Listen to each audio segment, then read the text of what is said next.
not only got to know her, but had her as one of my best friends. Honestly, I cannot pinpoint one favorite memory with Maddie because I have so many, and this would be a very long read if I did. But if some little memories with her that I cherish is when the two of us made a nice dinner and split some wine, or when we would binge watch Jersey Shore or Summer House. When we came up with a whole dance routine on Halloween and danced and sang all night, like no one was watching. All the late night walks home from going out, and just little shopping trips and so much more. I am beyond blessed that I had the chance to know each and every one of them. They changed my life in ways I would have never put into words. I hope that they are remembered for who they are, not what happened to them, because who they are were so beautiful, and they deserve to be remembered in the highest way. My heart breaks every time I go to text one of them or how badly I wish I could see and hang out with them. And then I remember I cannot. I will never be able to again. But I still talk to them in my prayers every single night, and I always will. I wish more than anything I could hug them one last time. And I wish I could tell them how much I love them. And even though I cannot, I still tell them every night. I will keep living for them as long as I am lucky enough to still be here. And they were all truly one of a kind, and they will be in our hearts forever and always. Thank you, and please convey to Bethany my appreciation for her courage, and I hope that she heals. Next is Dylan Mortensen. We're asking for some accommodations for Miss Mortensen and that she be allowed to sit in my seat. Sure.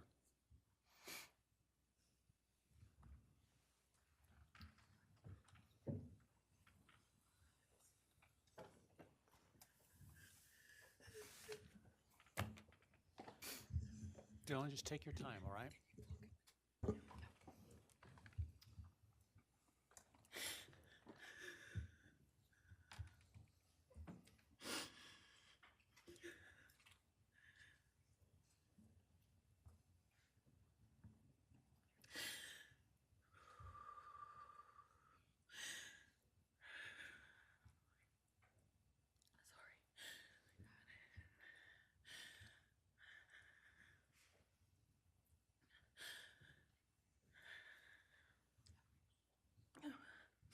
Thank you, Your Honor. What happened that night changed everything. Because of him, four beautiful, genuine, compassionate people were taken from this world for no reason.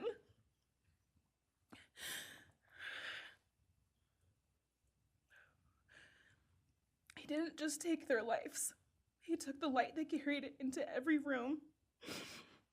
He took away how they made everyone feel safe, loved, and full of joy. He took away the ability for me to tell them that I love them and that I'm so proud of them. He took away who they were becoming and the futures they were going to have. He took away birthdays, graduations, celebrations, and all the memories that we were supposed to make. All of it is gone. And all the people who loved them are just left to carry that weight forever. He didn't just take them from the world. He took them from me, my friends, my people who felt like my home, the people I looked up to and adored more than anyone. He took away my ability to trust the world around me. What he did shattered me in places I didn't know could break. I was barely 19 when he did this. We had just celebrated my birthday at the end of September. I should have been figuring out who I was. I should have been having the college experience and starting to establish my future. Instead, I was forced to learn how to survive the unimaginable. I couldn't be alone. I had to sleep in my mom's bed because I was too terrified to close my eyes. Terrified that if I blinked, someone might be there. I made escape plans everywhere I went. If something happens, how do I get out? What can I use to defend myself? Who can help? And then there are the panic attacks. The kind that slam into me like a tsunami out of nowhere. I can't breathe. I can't think. I can't stop shaking.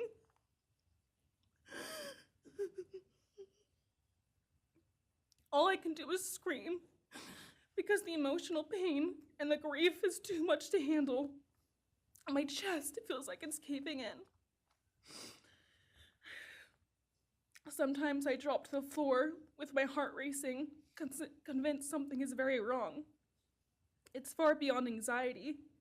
It's my body reliving everything over and over again. My nervous system never got the message that it is over, and it won't let me forget what he did to them. People call me strong. They say I'm a survivor, but they don't see what my new reality looks like. They don't see the panic attacks, the hypervigilance, the exhaustion, the way I scan every room I enter, the way I flinch at sudden sounds. They don't know how heavy it is to carry so much pain and still be expected to keep going, and that's because of him. He stole parts of me I may never get back. He took the version of me who didn't constantly ask, what if it happens again? What if next time I don't survive?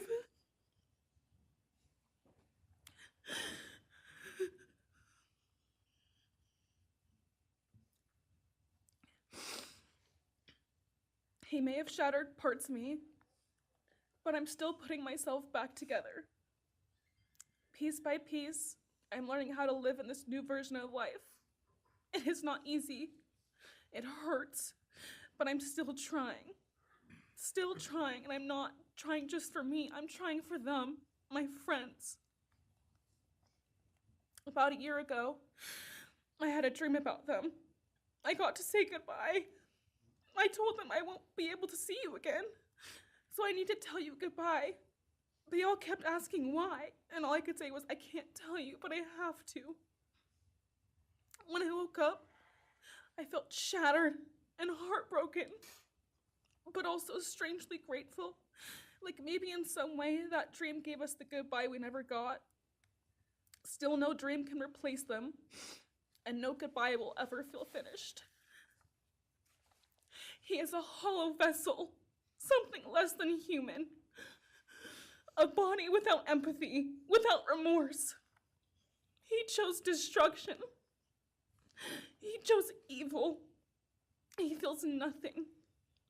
He tried to take everything from me. My friends, my safety, my identity, my future. He took their lives, but I will continue trying to be like them, to make them proud. Living is how I honor them. Speaking today is to help me find some sort of justice for them. And I will never let him take that from me. He may have taken so much from me, but he will never get to take my voice. He will never take the memories I had with them. He will never erase the love we shared, the laughs we had, or the way they made me feel seen and whole. Those things are mine. They are sacred, and he will never touch them. I get to feel sadness. I get to feel rage. I get to feel joy even when it's hard. I get to feel love even when it hurts. I get to live. And while I will still live with this pain, at least I get to live my life. He will stay here, empty, forgotten, and powerless. Dylan, thank you so much for your courage. I appreciate it.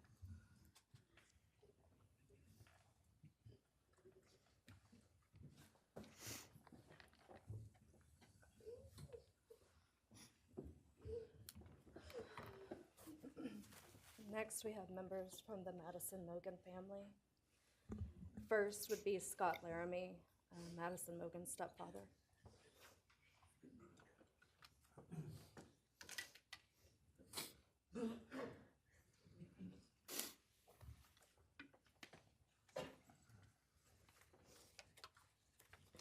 standing by home is Karen Laramie, Madison's mother. Thank you, Your Honor. My name is Scott Laramie. I'm Maddie Mogen's stepfather and the husband of Maddie's mother, Karen Laramie. I will read this victim impact statement on behalf of Karen and myself. Maddie was our gift of life, our purpose, and our hope. Maddie quickly became Karen's joy, identity, and purpose in life. I joined Maddie's life when she was 2.5 years old. The experience transformed me into a life of joy, love, and family. Maddie was bright, beautiful, kind, empathic. She listened carefully to others and was observant, seeing and caring about the hearts and the minds of all she encountered. She loved music and music festivals. She had a wonderful sense of humor. She excelled in school. She was an easy child to raise, almost never requiring discipline, and almost always giving us parental joy. One time Karen remembers disciplining Maddie as a little girl. Maddie responded, "You broke my heart," which of course melted ours. She had a keen wit, even at that young age. As she transitioned into teenage years, she prioritized us and extended family over many of the distractions that capture teenagers. She showered us with her presence and love at family events, barbecues, picnics, birthdays, holidays, and others. She spent countless hours with her papa, her Uncle David, Aunt Nadine, and her other close family and friends.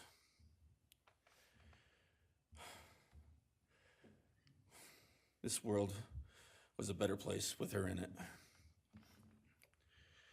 As she reached adulthood, Maddie applied her studies to be a marketing professional, entering into an internship at Payne West, and started planning her professional future. As with all things, she involved Karen and myself in the joy of her journey. As she transitioned into womanhood, Karen and I continued to be astounded at this wonderful and accomplished person we had created. All parents dream of their children accomplishing more than them. We realized this dream, all we had not become, she was becoming. Karen and I are ordinary people, but we lived extraordinary lives because we had Maddie. Maddie was taken senselessly and brutally in a sudden act of evil.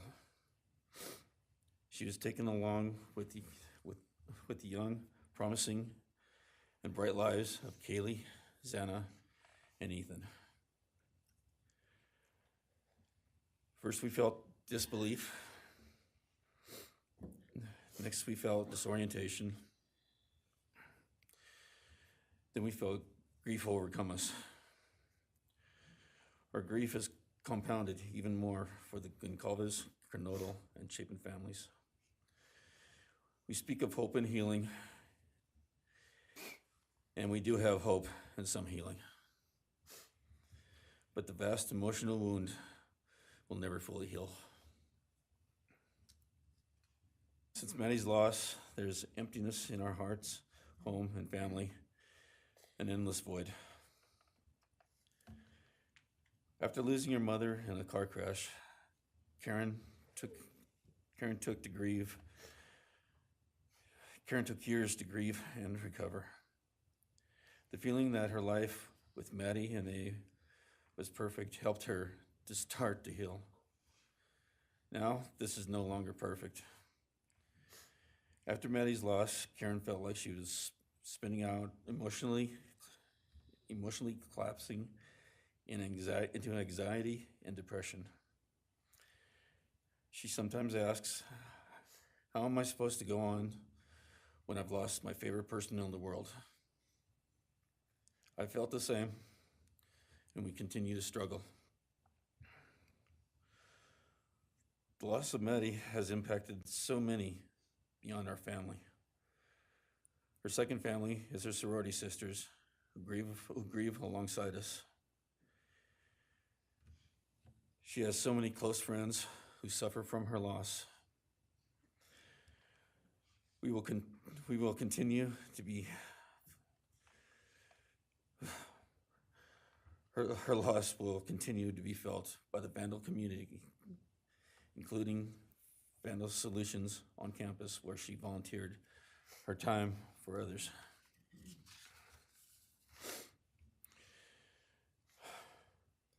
It helps us to know Maddie is in heaven now, freed from the trials of this earth. We, however, continue to live on without the grace and support of her presence. We will grow old without our only child, our bright, beautiful friend and daughter.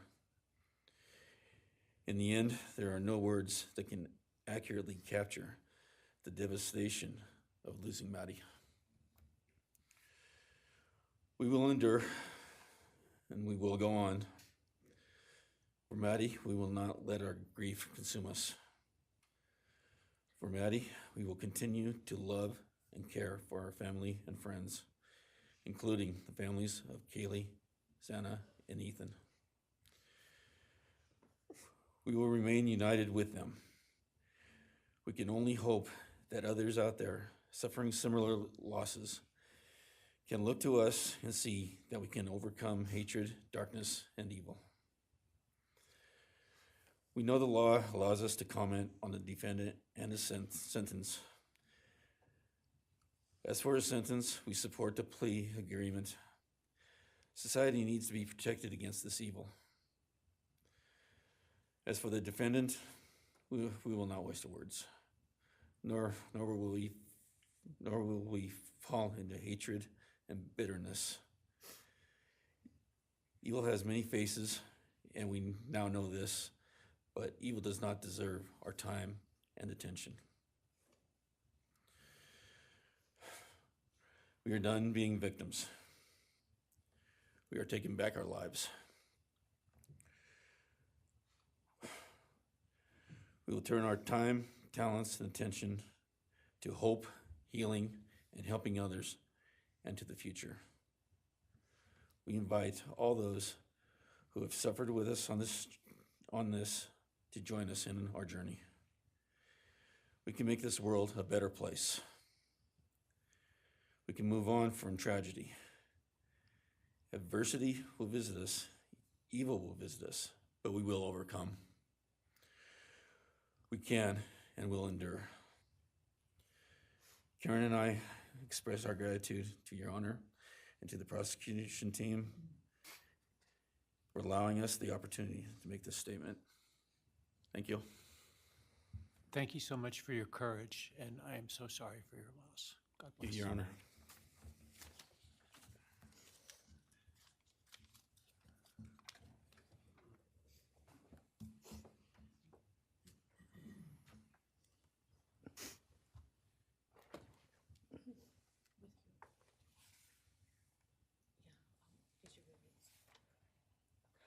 Your Honor, this is Leander James. He's the attorney for the Mogen family and victim advocate. He'll be reading a statement for Karen Laramie. May it please the court, counsel? My name is Leander James. I am the pro bono counsel for Karen and Scott Laramie. Karen has asked me to read this statement into the record. I thank my husband, Scott, for his statement, his courage, and his unending love and support during this dark time. While words are inadequate to capture the impact of this horrific crime on our family, he expressed it as best anyone could. For Maddie's sake, I will add my supplement statement that incorporates additional impact in the context of my extended family. I am grateful to Maddie's great uncle, Bryan Kohberger, for assisting me with the difficult task of putting our pain into words. For me and my extended family, Maddie was our hope and our light. Her beauty, both outside and in, shone its light upon everyone with whom she came in contact. Her beauty, she carried that hope and light into the future for our entire family. We have memories of our Maddie and grief and pain at her being taken from our presence. Any one of us would have given our own light to have been outshone by hers. We now look to our Creator to know that her light continues where we look to see her in His presence. Those who commit evil for their own twisted gains and purposes truly defile the efforts and sacrifices of mothers, fathers, families, teachers, clergy, public servants, service members, and all those who commit themselves to the greater good, freedoms, and the future light of our nation. Condemnation falls heavily upon those who squandered the lives of our future hopes and dreams. Some may offer forgiveness for what the defendant has done. However, we cannot at this time, or perhaps ever, nor will we ask for mercy for what he has done. His acts are too heinous. The agony and grief he has caused, too great. But we will waste no further words or thoughts on him. For Maddie's sake, we will move on. We will do our best to carry Maddie's light into this world and make it a better place. I thank the court and the prosecution for allowing me the opportunity to make my statement, and I thank all those who have and will support my family and the families of Kaylee, Xana, and Ethan. Thank you. Thank you. Thank you, Mrs. Slarmy. Appreciate it.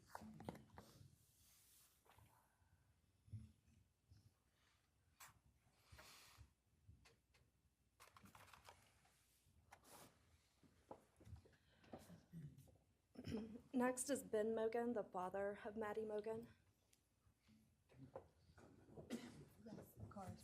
Actually, Your Honor, it'll be Kim Cheeley, the grandmother of Maddie Mogen.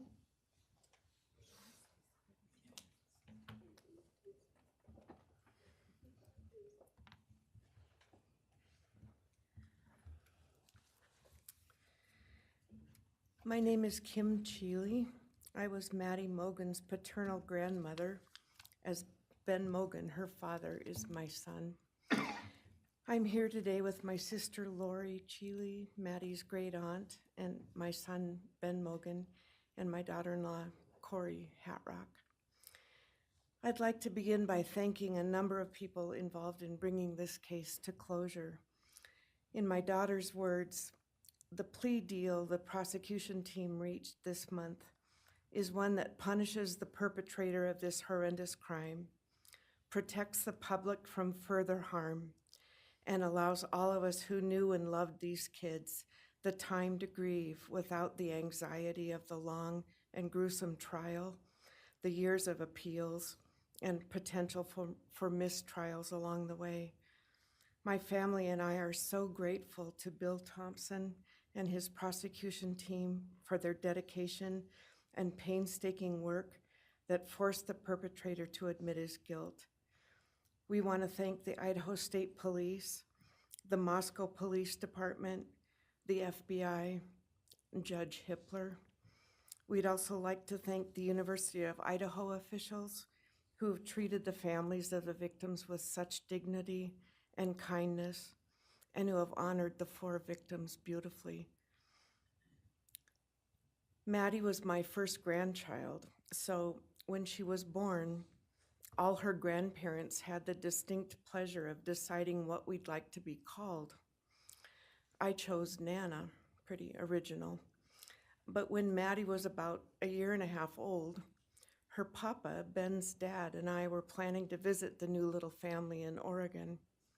Maddie didn't have an extensive vocabulary at the time, but for some unknown reason, she called bananas ba-deedle-deedles. When Karen and Ben told her Nana was coming to visit, she figured I say deedle deedle for that word. So I became Deedle Deedle, shortened to Deedle when she was about 6 or 7, and I was Deedle all her life. I don't think her stepdad, Scotty, ever knew my given name was Kim. Maddie's and my birthdays were one day apart, and a couple years before she was killed, she gave me this necklace with Deedle and Maddie engraved on it, and I added an angel wing, and it's one of my treasured possessions. I also got an angel wing tattoo, never thought I'd see the day, but along with many members of our family, replicating the one that Maddie and her sorority sisters had. I wanted mine where I could see and touch it often. From preschool through grade school, I stopped teaching piano lessons early on Wednesdays and picked Maddie up for bubble baths, brownies, and books. It was our special time together, and she went home those nights in her jammies with a pan of warm brownies for her family. Although Karen and Scotty raised Maddie and did such a lovely job of parenting, we Mogens were lucky to have her for holidays and many other family gatherings. We'll always have our treasured memories of Maddie growing up in our big, extended, cooperative family, and I thank Karen and Scotty Laramie for being so generous and open and sharing Maddie with her Mogen side of the family. When the 4 kids were murdered, the foundation fell out of our world. Initially, the fear was truly debilitating. The first 6 weeks were excruciating. Despite the vigils, memorials, candlelight gatherings of students, friends, family, community members. After the arrest, in the past 2.5 years, my family has lived with grief, with the effects of traumatic grief, of which I was blissfully unaware before all of this. I now have a stack of books on grief. I've attended grief classes at hospice. I've tried EMDR, a technique that helps replace disturbing visions with something more comforting. My son Ben, his 2 sisters, Maddie's aunts, and I have all experienced depression and anxiety and sleep disturbance, requiring medical intervention at times. We've all sought counseling off and on. The struggle with media attention was extremely difficult, especially for Ben. No one should live through the violent murder of one's child. Some days it's beyond me how the parents of these kids are still upright. I'm thankful for the strong families and communities that are supporting the survivors. At the time, I could think of only 2 blessings surrounding the horrific murders. One was that Ben was living with my partner Tom and me at the time, and that we could support each other emotionally through it all. Sadly, Tom died a year ago of a rare brain cancer, and he won't be here to see justice served. He was our family's rock, and we all miss him every day. A second blessing is that my mother died of COVID several months before the kids were killed, and she didn't have to live through the horror. It was difficult to identify blessings. So we've all lost our dear child and a future with her. I ache for the loss of the dreams that she and her true love, Jake, held. And my heart goes out to Karen and Scotty and your side of Maddie's family. You've had more than your share of loss. My heart aches for the kids' roommates and the families of the other victims, and also the family of the perpetrator.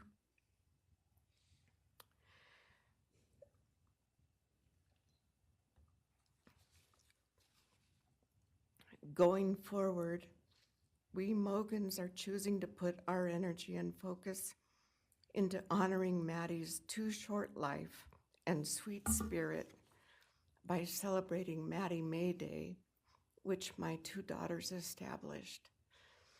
On May 25th each year, Maddie's birthday, we encourage folks to do random acts of kindness in Maddie's name.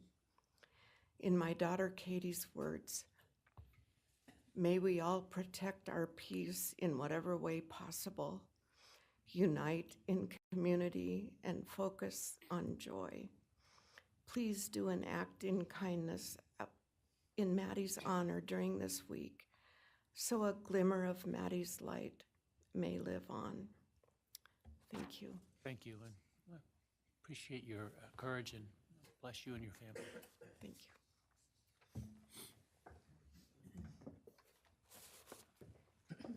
Now is Ben Mogen, Maddie Mogen's father.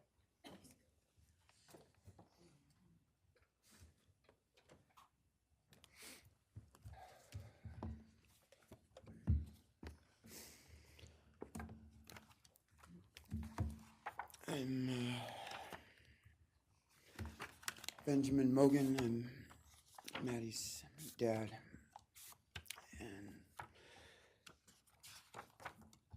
And first, I just want to say thanks to all the people that helped bring this all to a close. I know it's not the resolution that everyone, wanted, but I think that that everyone worked so hard, and we really appreciate all their efforts. It was such a hard thing to go through for everybody.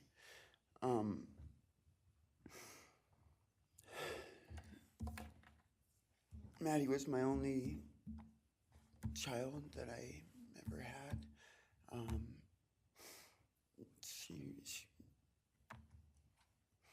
She's the only great thing I ever really did, and the only thing I was really ever proud of. And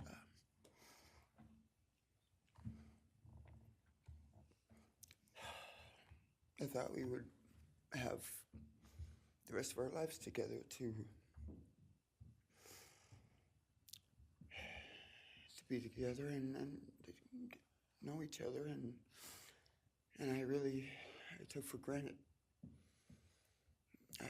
the times, she was in college, and I thought, oh, well, we'll have the rest of our lives to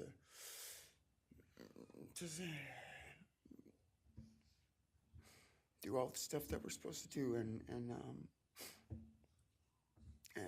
she was just about done.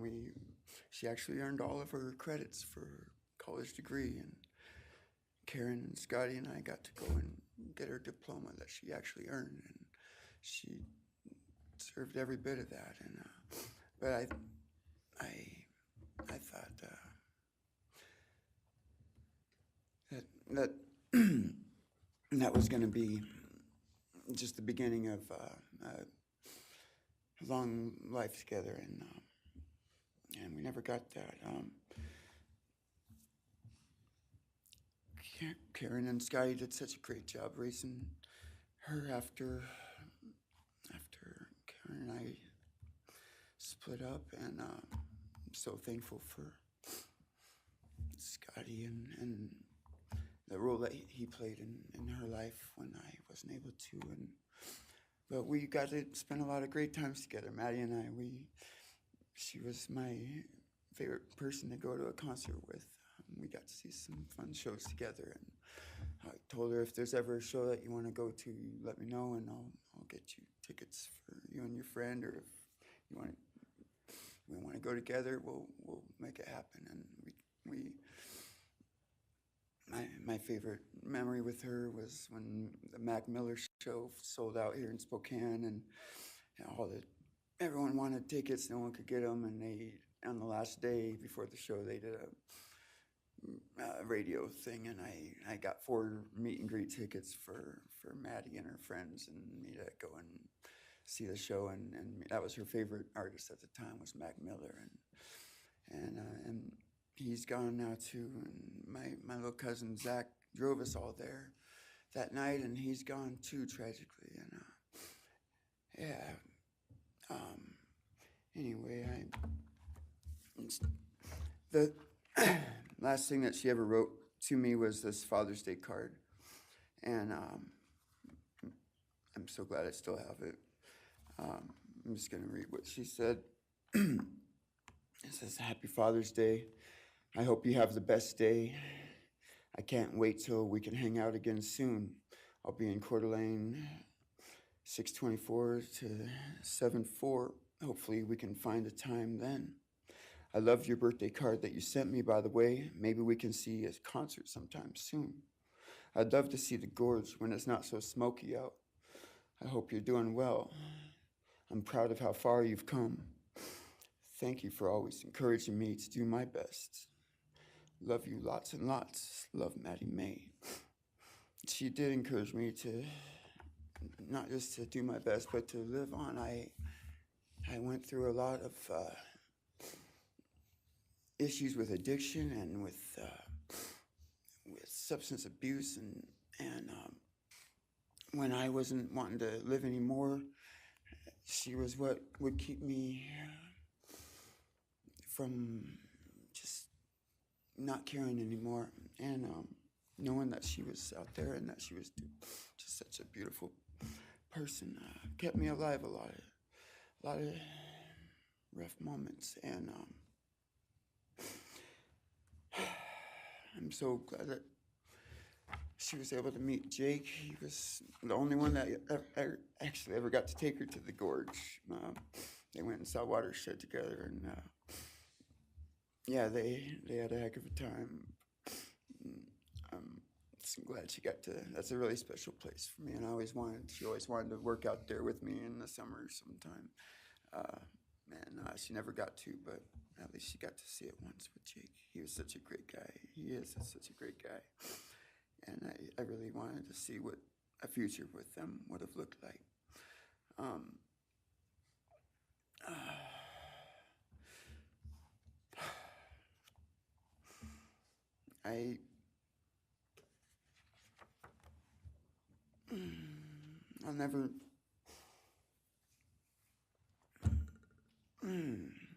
I'll never be able to replace her. I wrote a bunch of stuff. I just don't know what to say right now. I just miss her so much, and I just love her more than anything. And it shouldn't have happened. And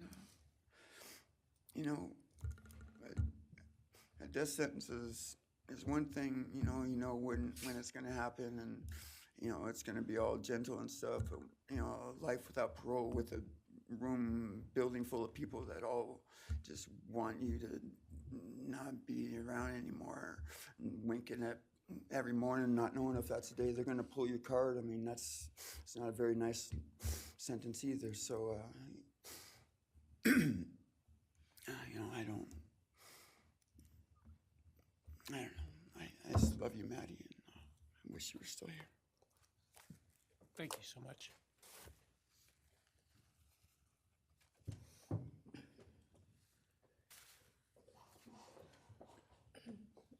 Your Honor, next would be members from the Kaylee Goncalves family. First will be her father, Steve Goncalves.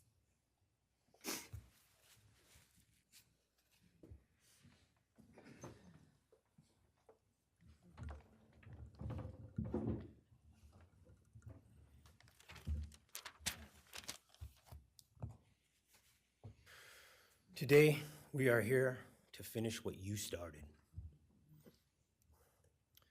Today, you've lost control. Today, we are here to prove to the world that you picked the wrong families.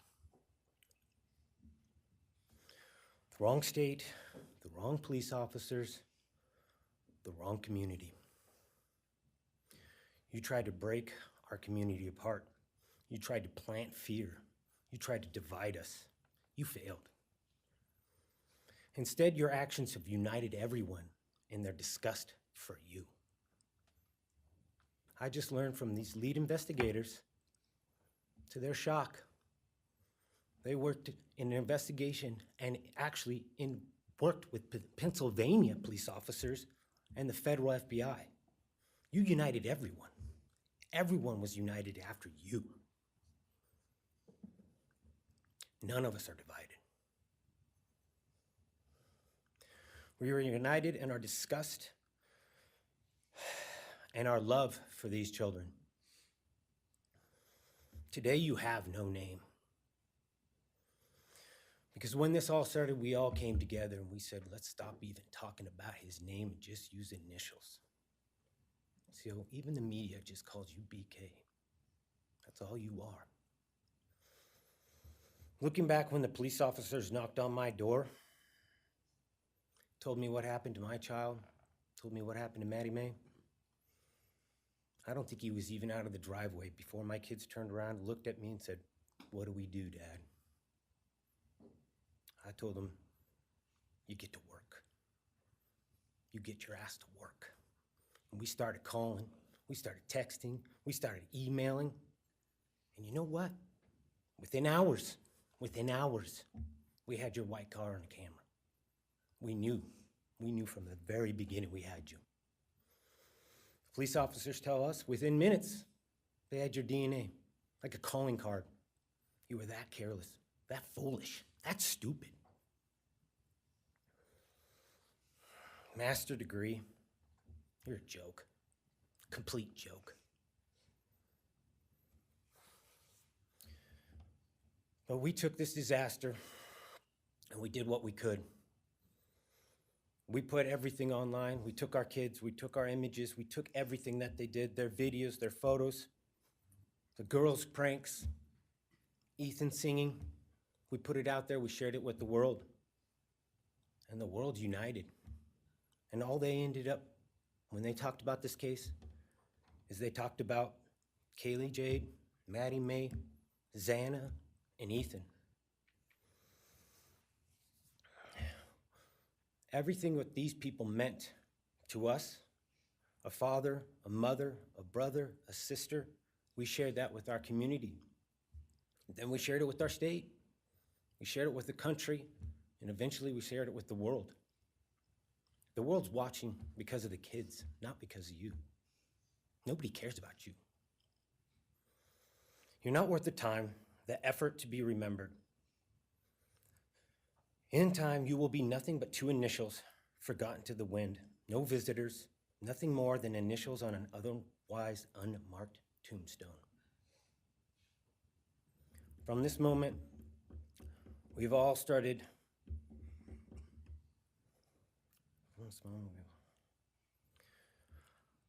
From this moment, we will forget you. We want to all leave in closing one last thing. You picked the wrong family, and we're laughing at you on your trip to the pen that will be today or tomorrow. I'll close with, God bless all the men and women that worked on this case and all the hard work that you guys did. You guys allowed us to grieve and allowed us to get through this. The amount of work that you guys put together and the way that you guys put it together was beautiful. There was hard times to be expected, but thank you all. God bless. Thank you.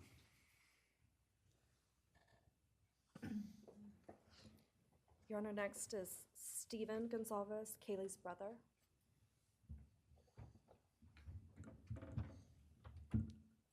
Stephen's actually gonna pass. I'm gonna go. Okay. Olivia Goncalves, Kaylee's sister.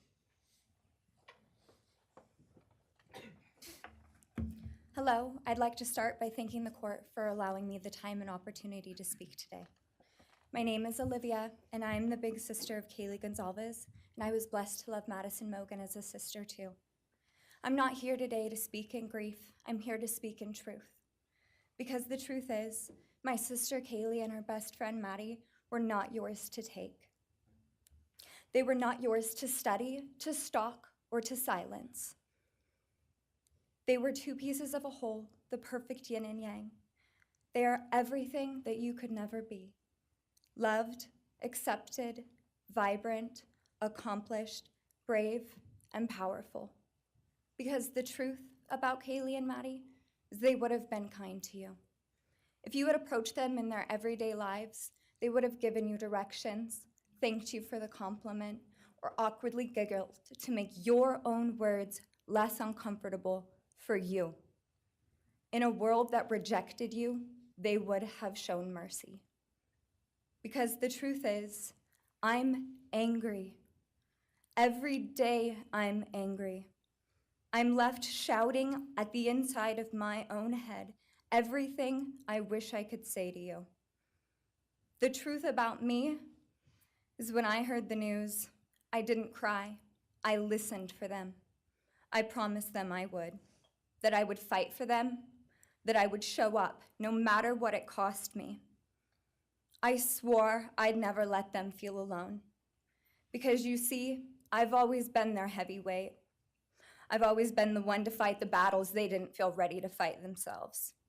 All it ever took was a call, and they knew I would handle it for them, no matter the time, no matter the cost. They could wave their white flag because they knew I would never back down, not for them, and not even death could change that. Somewhere along the line, I started to think about what I would say to them if I was given just one last chance. If I could gather enough heartbreak or love or sacrifice or whatever it took to get just one message across, what would I say? Throughout this entire process, I've written my feelings down at every moment, my wishes, my love, my denial, my anger. And as one final act of love, I'd planned to read these thoughts, even jarring and discombobulating and not even making sense. Because for me, that was true love. As bare and as naked as it could be, not laced in pretty words or dressed for the occasion, but written through bleary eyes at 2 a.m. with clenched fists, angry at this reality. My true final act of love was to continue on without them, for them.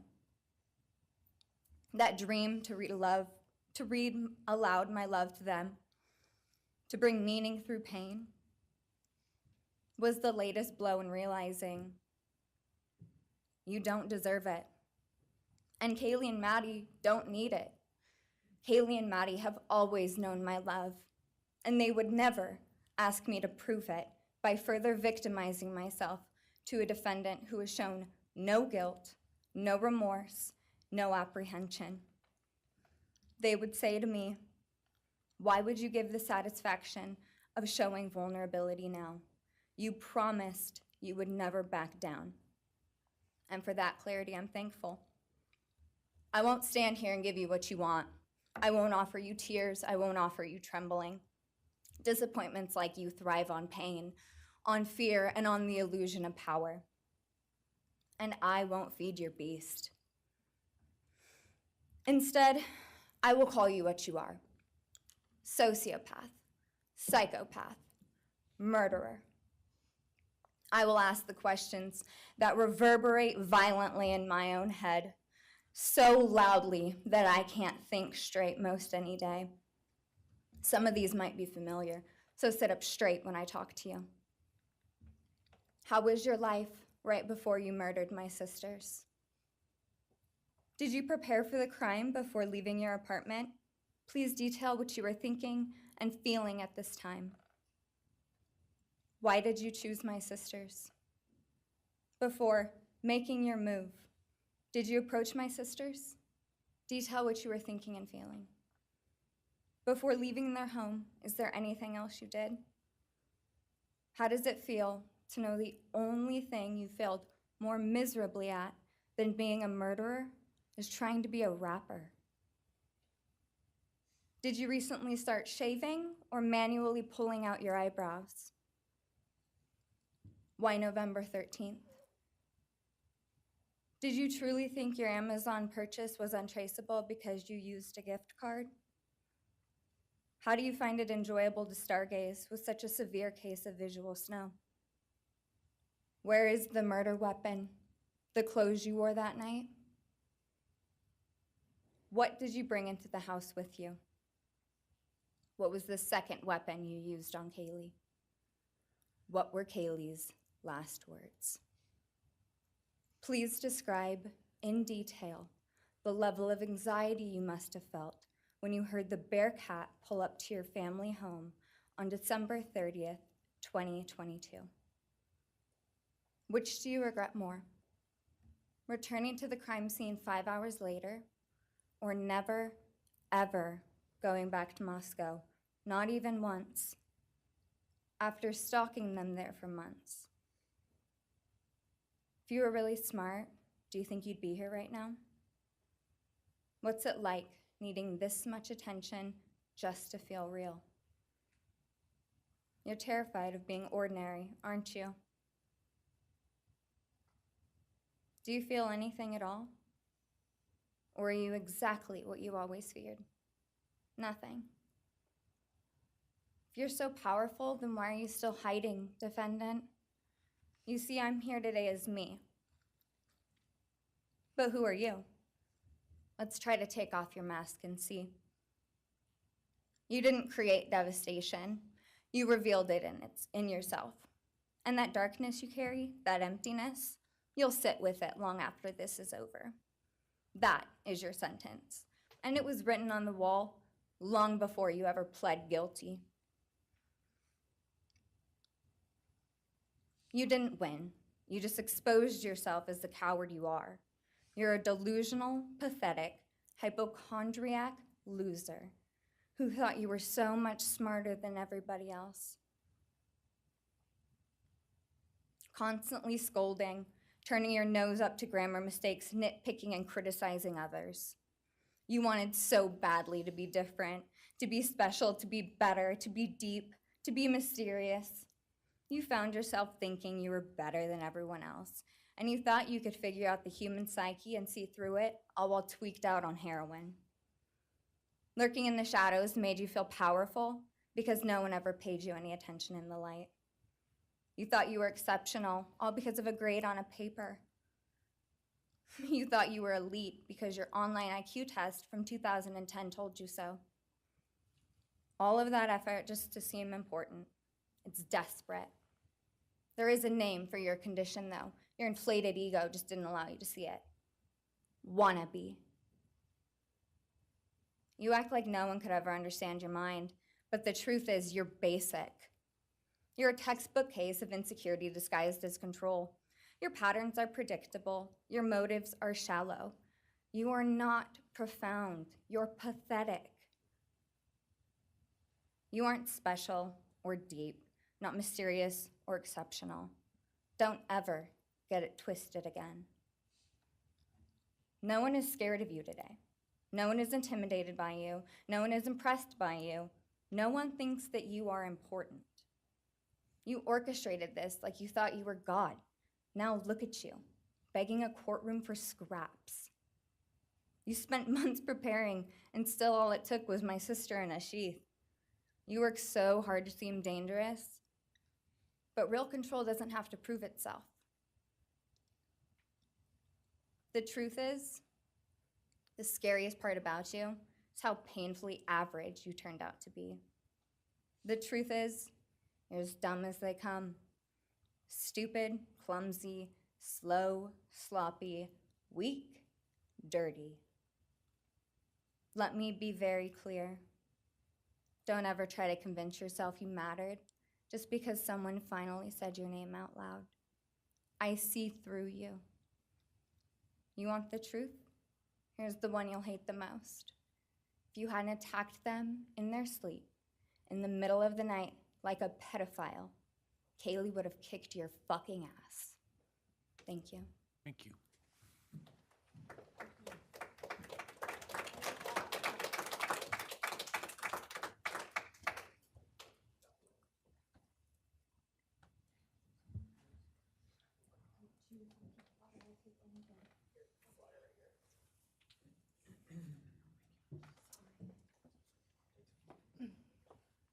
Next is Christy Goncalves, Kaylee Goncalves' mother.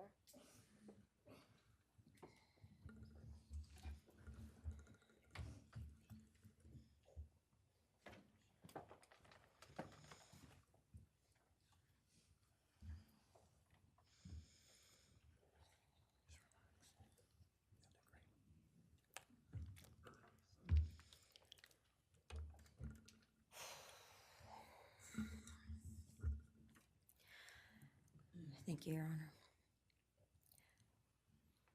I never imagined having to speak to someone so devoid of humanity. For a long time, I didn't think I'd find the words low enough to meet you where you are. But now I realize this isn't about you. It's about what you've done to me, and I need you to hear it. When you murdered my daughter, Kaylee Jade Goncalves, you didn't just take her life, you shattered others. You attacked what you could never be, and in doing so, you left a trail of devastation far beyond that house. You stole my peace. You've altered my every waking moment, every sleepless night, the way I view the world, people, safety, trust. It's all been changed by your cruelty. I no longer recognize parts of myself. Joy is harder to find. Laughter feels foreign. The world moves forward, but I'm suspended in a place of sorrow and rage.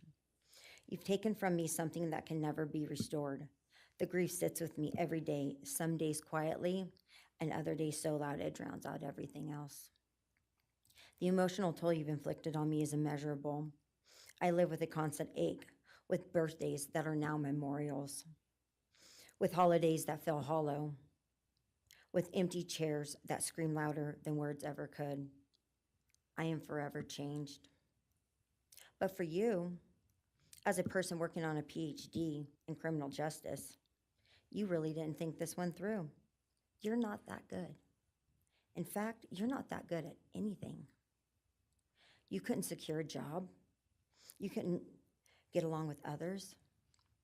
You couldn't even get a female to look in your direction, all because you are pathetic.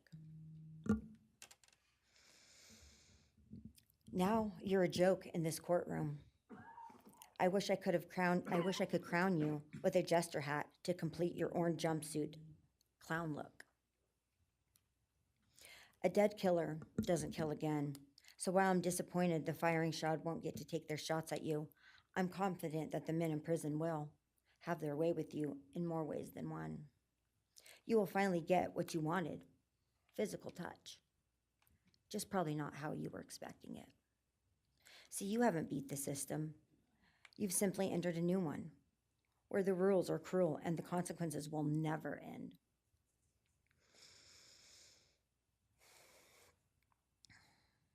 You are entering a place where no one will care who you are and no one will ever respect you. You will be forgotten, discarded, used, and erased. You will always be remembered as a loser, an absolute failure. And when those prison doors slam shut behind you, I hope that sound echoes in your heart for the rest of your meaningless days. I hope it reminds you of what we all already know. You're nothing. May you continue to live your life in misery. You are officially the property of the state of Idaho, where your fellow inmates are anxiously awaiting your arrival. But it's okay, because they're there to help you. Hell will be waiting. Quick message from our youngest daughter. Aubrey wanted to say, you may have received A's in high school and college, but you're going to be getting big D's in prison. Thank you.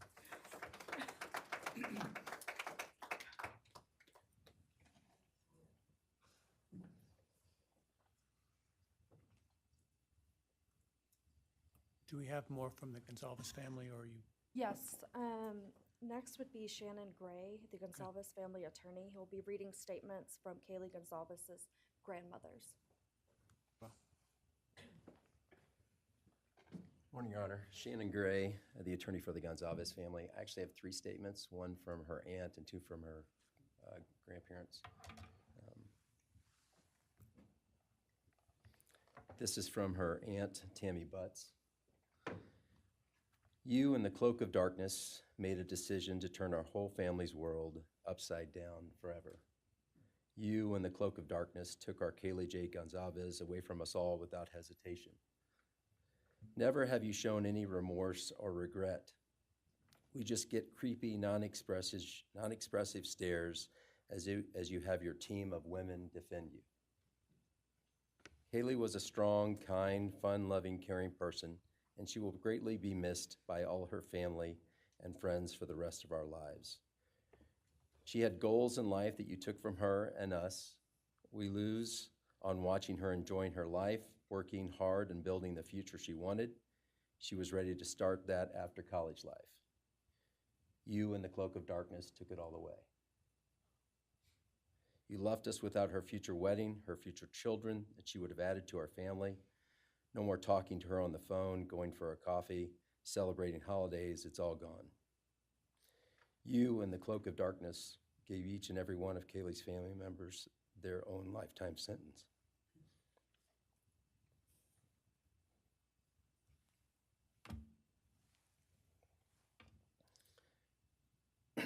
You and the cloak of darkness also took our Maddie Mae from all of us. She was so genuine, caring, polite. She was part of our family. You came in, harmed our children that were younger women than you in their own beds. You're nothing, you're a coward.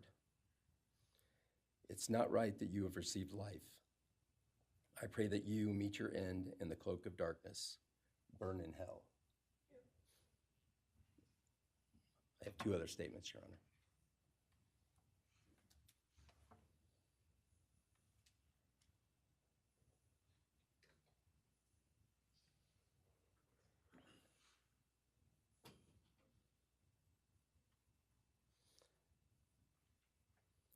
This is Linda Lucan's statement. This is Kaylee's grandmother. I really don't know how to address something so inhumane, but I will try. Nothing in the past 2.5 years has made any sense. All I get is you cowardly went into a home at night, filled with what I'm sure you thought was all sleeping girls, and went on a vicious killing spree for no other reason but to appease your demonic urges. You took my granddaughter Kaylee from us, plus 3 other beautiful lives. You took my granddaughter Kaylee, beautiful, sweet-souled, doll-faced Kaylee, who was getting ready to start her amazing life, who had such a bright future, who was loved by so many, who you were so envious of. She had a life you could never have.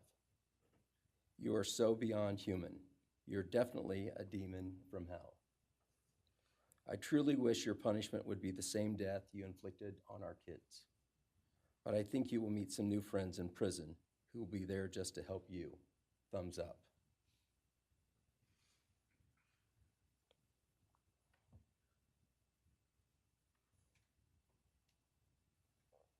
And I have one last statement, Your Honor. This is from Cheryl Goncalves, Kaylee's other grandmother.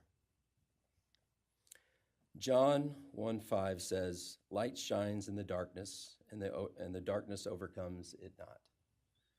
Somewhere in your life, some jealousy, envy, ego, something went dark.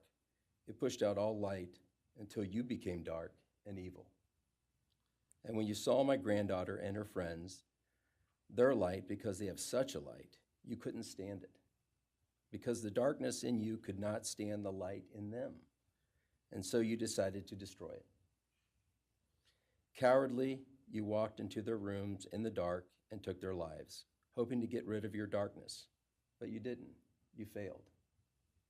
Because you know what was once a light shown only to their friends, families, and loved ones is now all over the world.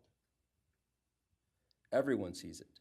Their smile, their beauty, their plans, everything they were and had.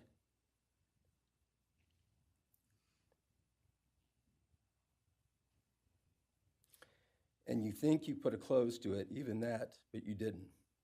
Because they still exist. They are still light. They are still beautiful. You can never take that away. They will always be in the light of all eternity.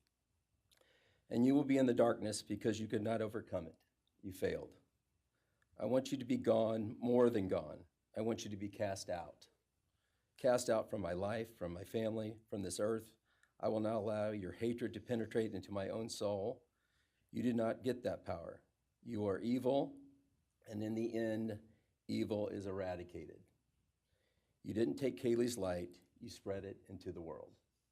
Thank you, Your Honor. Thank you.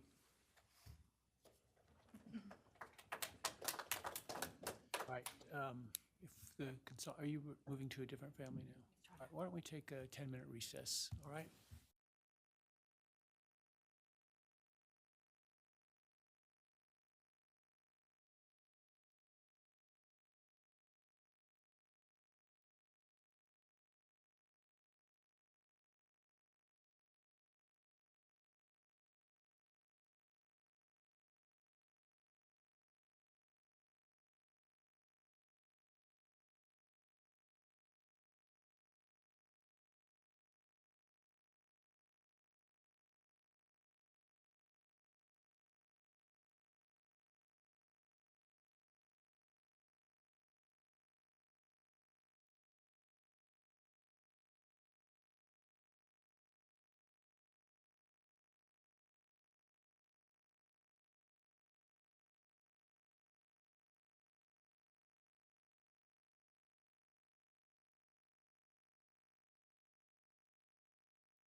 Be seated.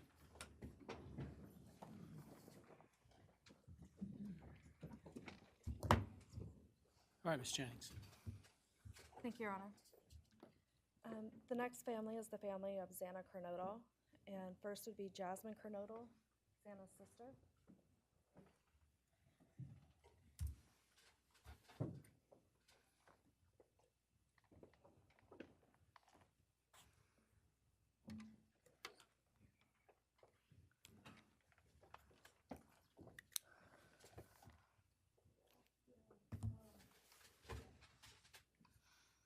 Just want to say thank you to everyone who's been involved in this and just for all the hard work and dedication you guys have put into this. I also want to thank everyone for the support and just my family and friends who've been around through this time.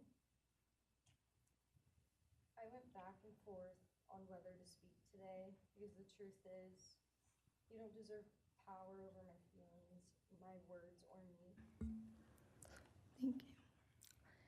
In the end, I realized this moment isn't about you. It's about justice for Xana, Ethan, Kaylee, and Maddie. It's about honoring the beautiful people they were and still are in God's eyes. On November 13th, 2022, a piece of my heart was ripped away. There's no way to ever fully describe the weight of losing my sister, my best friend. No sentence or punishment will ever come close to the justice Xana, Ethan, Kaylee, and Maddie deserve. Xana was everyone's best friend. She was kind, she was funny. She was a gift to each person she was able to make an impact on. Xana was someone I turned to when I needed direction or advice. Although I am her older sister, I often found myself looking up to her. She had a radiant energy that everyone loved, and she always knew the right way to approach a problem. She knew how precious and special life was, and she truly did live every day to the fullest. Yet her story was cut short by an act of evil. I believe in a God whose justice is not bound by this courtroom. I find peace knowing that judgment ultimately belongs to Him. For your sake, I hope one day you feel the full weight of what you did. I hope you take accountability. I hope you truly experience the guilt and you surrender yourself to Jesus Christ. Because no punishment on this earth can ever compare to the isolation and pain of eternal separation from God. Xana deserved more. They all did. But I come here to say this. I am strong. I am brave. I'm a fighter, just like Xana. And you don't get to control how I move forward or what I believe. I walk with the comfort of knowing I will see my sister again. Xana didn't get the future she deserved. She won't be the maid of honor at my wedding, the cool aunt to my future children. I'll never hear her laugh or see her light up a room ever again. But I will carry her with me for the rest of my life. I will live in her honor, fight to be the best kind of woman and someone she's proud of, to make sure the world never forgets who she was. Xana's story doesn't end with what was taken from her. It lives through the love she gave, the people she touched, and the legacy our family will protect. Her light still shines, and her voice will echo louder than this pain. You didn't take that from us, and you never will. Thank you.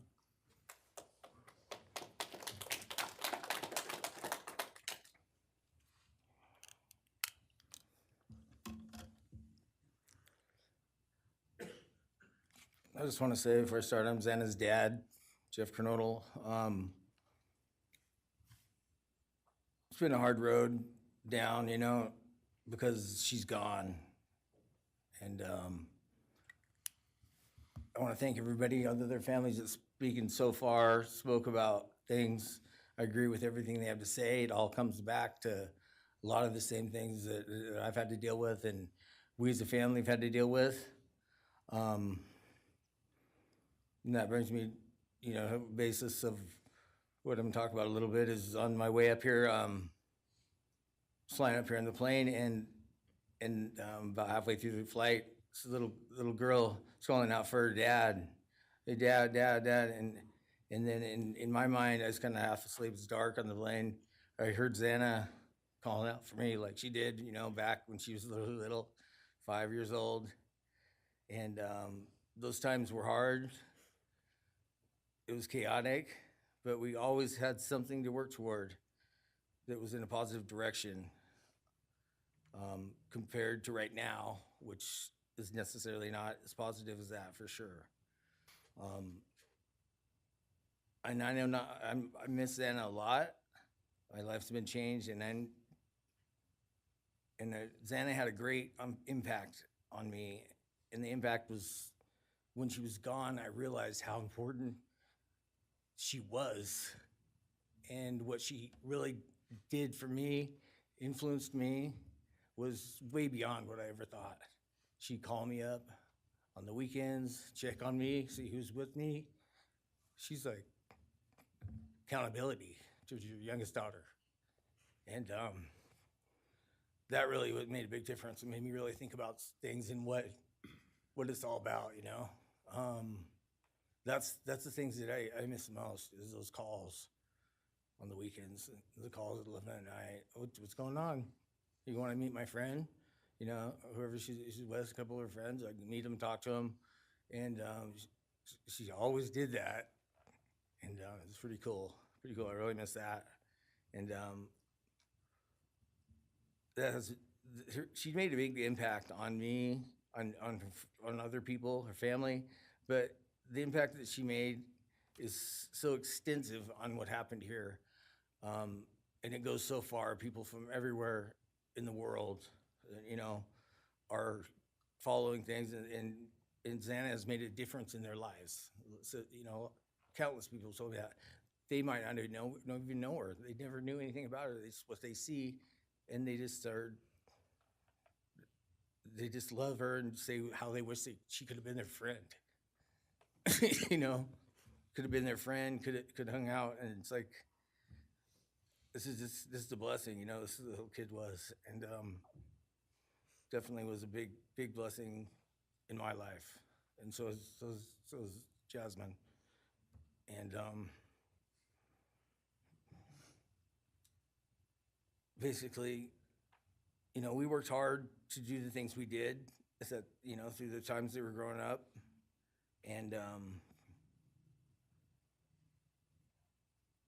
through those times, I realized that I wanted both of them to graduate college, and that'd be the ultimate thing for them to do to prepare for the world. Then it came back to me, Xana didn't get to finish college. He had it all figured out. And this all came back to me when I was there, and that little girl was on the plane doing that. It's like where I was going, what I was going here for. And then I just realized and thought to myself about the wonderful life that she had and we had together. And I still get to have with Jasmine, but that's the part that really counted. It's the part that really counted, is those memories. And those are what I have left, the memories with her and the ones I can make with her, and the life that I can go on with now, which is what she wants. And I say that in present tense because that's what she wants, because I've been told that, I've had countless ways that she's out there and has a way to communicate, which I'm very grateful for.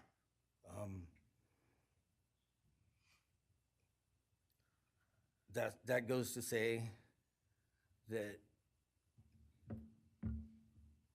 the impact of what happened to them, all 4 kids, goes so much further than just not me, the parents, the families, the community. It goes so far because a lot of kids, in the colleges, just for an example, they lock their doors now. The door wasn't locked in the back. Penn State or wherever it was, all the colleges, I know that I've heard, they all lock their doors now. So maybe the impact that it's gonna make is gonna help out and maybe protect some people. Having this outreach and having the influence of what happened to these kids did. All I know is I was 7 miles away when it happened, and she wasn't feeling that good. It was 11:30, and I almost went over to Xana's to say, and I would have been sitting right there in that couch, and you had to deal with me. So they would have had a chance, and I regret that, and I regret not going. But the reason why I didn't is because Xana said, don't be drinking and driving. You have to rental a car, don't be drinking and driving, the week before that. So she would have been mad at me to do that. But I really wish I would have drunk and drove, because they would have had a chance, all four of them. At this point, I just have to go on. We're gonna go on with everything and make things better in my life, because that's what it's all about. I have closure in things, and the part that we miss is Xana, her influence, her smile, the things that she did, and we have the memories left, the great memories, and she just wants us to make more memories and not be sad or upset or shocked or taken for that, and that's what we're gonna do. We just have to. That's all I got. Thank you for your words and your courage, and bless your family.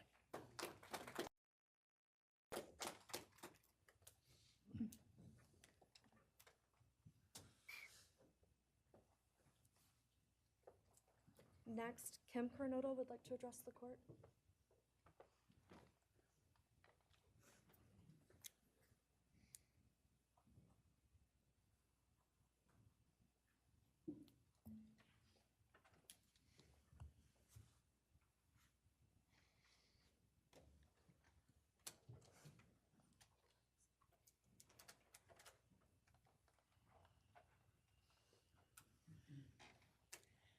Thank you, Your Honor. My name is Kim Kernodle. I am Xana's aunt. I was very blessed to have her in my life, in our family. And I thought I had everything in my head, what I wanted to say, but it kind of went out. And I'm always looking for the positive thing, because evil, hate can destroy people. And that's what it started doing with our family. It created anger with our family members. And then I had to look, because Xana was everything that the media, her friends said. She was that fun, loving, high-spirited, beautiful person. And I no longer get to get my nails done with her, have lunch with her.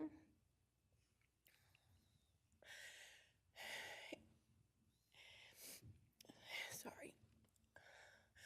But how I look at it now is this tragedy, this horrible tragedy on all of the 4 children, has brought us closer. You united us with your actions. We're united now, and we're stronger than ever. We have family and friends now that we never knew we had. And, this is probably going to bother everybody, but Bryan, I'm here today to tell you I have forgiven you, because I no longer could live with that hate in my heart. And for me to become a better person, I have forgiven you. And anytime you want to talk and tell me what happened, get my number.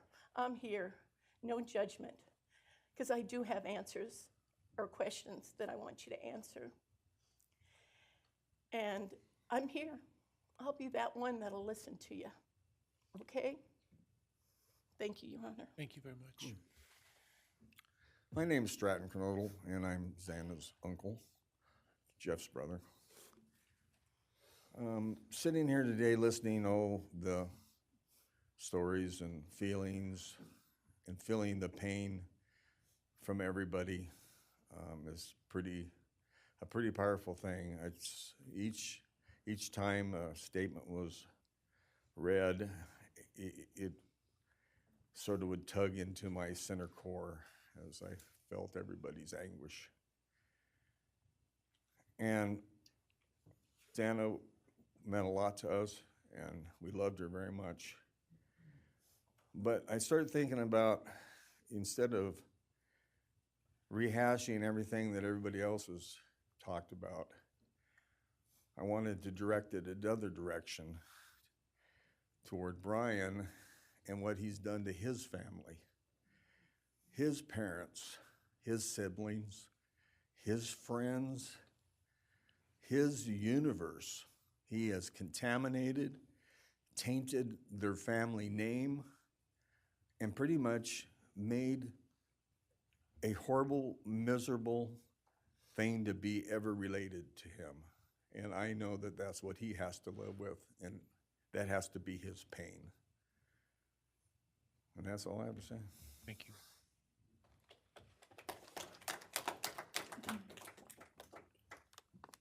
Next, Your Honor, I believe Randy Davis, stepfather to Xana Kernodle, would like to address the court.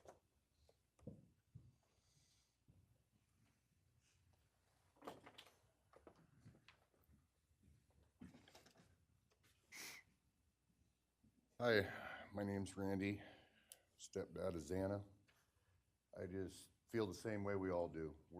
All of us are united because of something that happened, and I am grateful to know and have met some new family because of this awful event.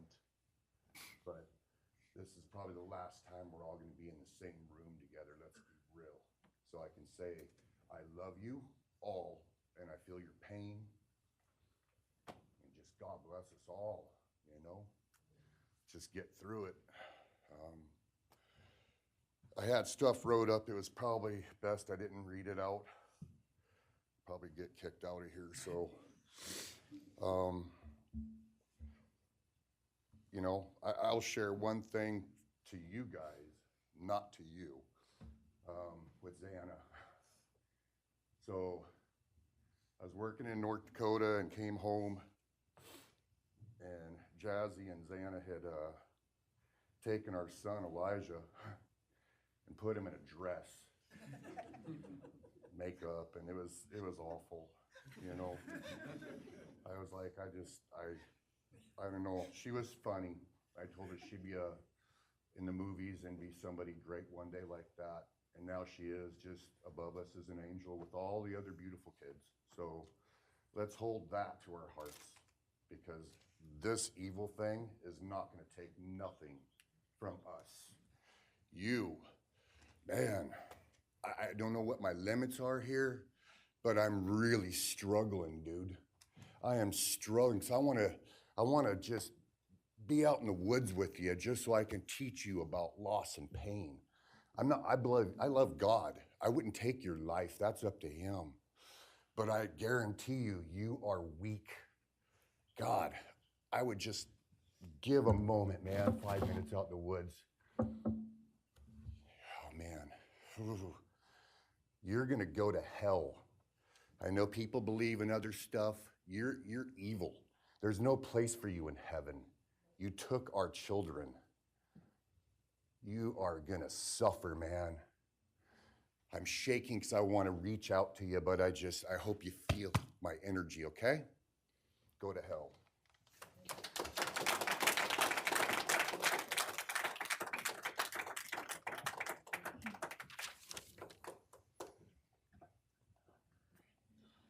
Next is Kara Northington, Xana's mother.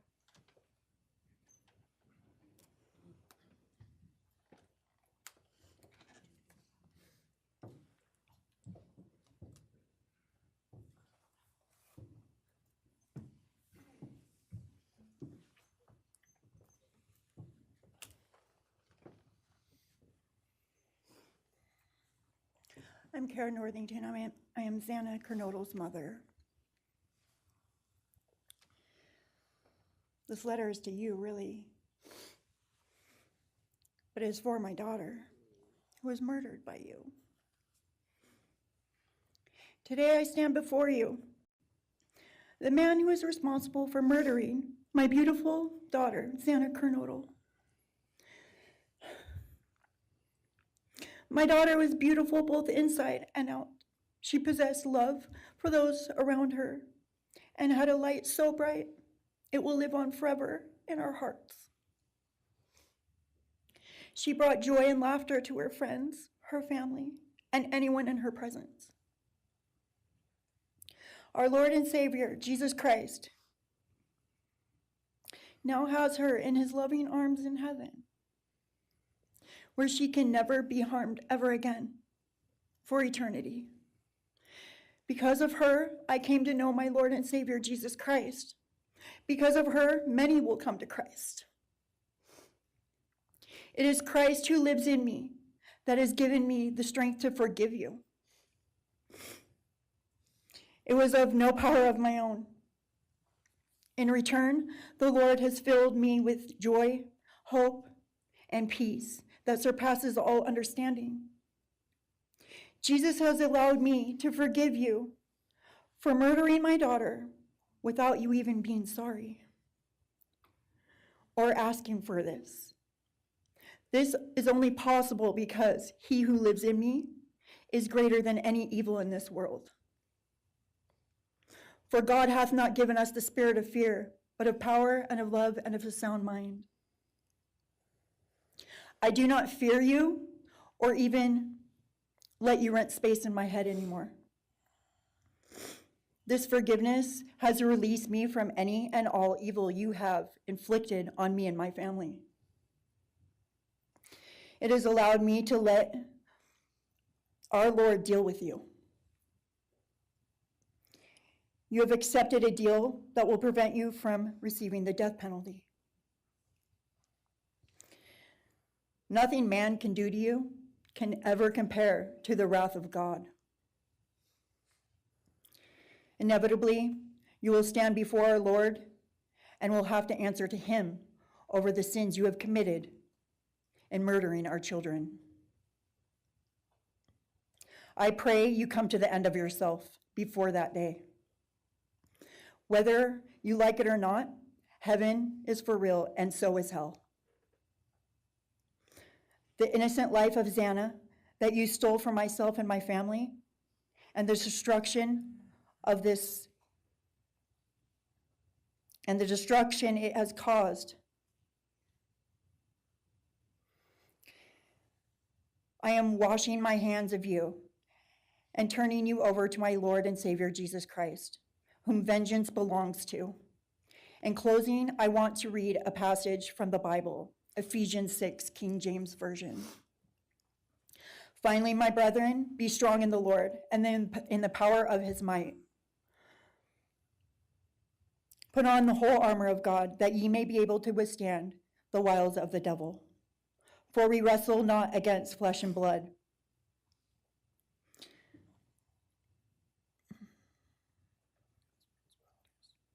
For we wrestle not against flesh and blood, but against principalities, against powers, against the rulers of the darkness of this world, against spiritual wickedness in high places. Wherefore, take unto you the whole armor of God, that ye may be able to withstand in the evil day, that ye may be able to stand in the evil day.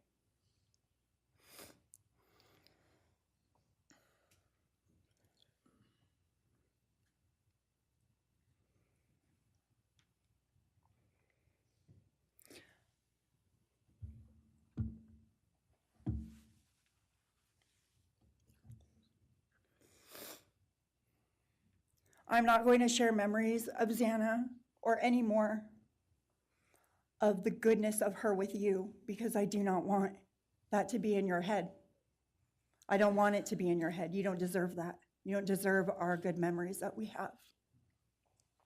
I do pray for you. I pray that you come to the end of yourself. I pray that before this life is over, that you ask our Lord and Savior in your heart and to forgive you. I do pray for that. But after today, I wash my hands of you, and you are no longer a thing. Thank you. Thank you.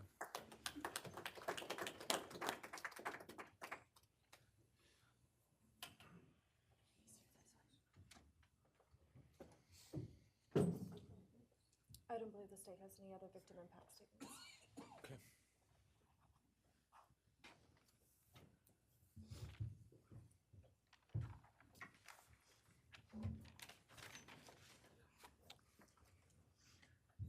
All right, state can argue.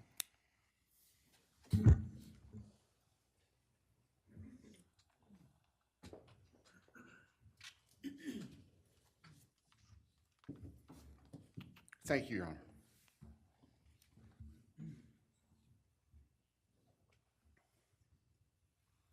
Just as a housekeeping matter to start, there will be the issue of restitution. That is, the documentation is being gathered, and we ask the court would defer that for 30 days so we can present it in an orderly fashion and make sure it's comprehensive for everyone. Any objection to leaving restitution open 60 days? All right. Thank you, Your Honor.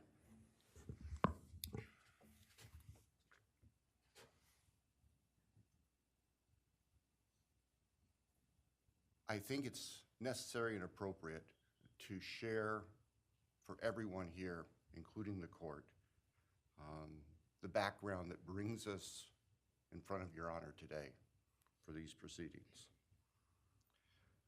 As the record reflects, and as everybody in this courtroom knows, the defendant has pleaded guilty to all 5 counts charged in the indictment.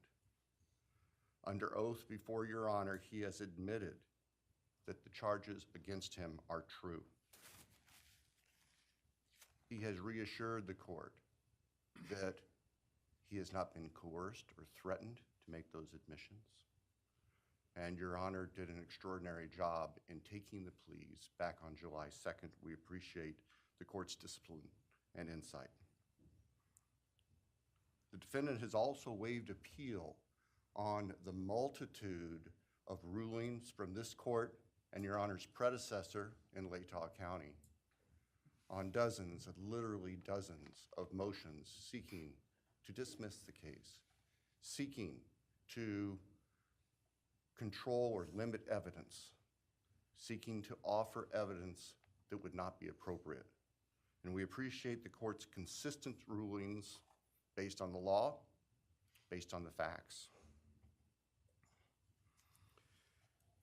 As Your Honor will recall, on June 18th, it's just really not that long ago, we appeared before this court for arguments on what became the defendant's final motions to this court.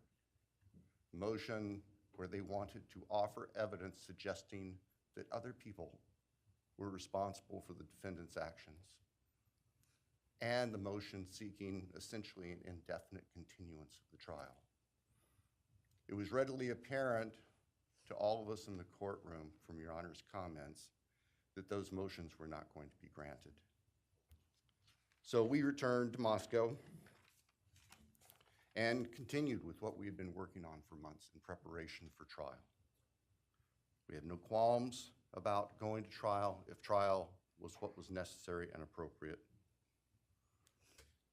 The following week after we were in court, we were approached by the defense with an inquiry about a possible plea. And I can tell the court this is the first suggestion ever that there was any consideration, because indeed, the defense had maintained from the beginning that Mr. Kohberger, the defendant, was factually innocent.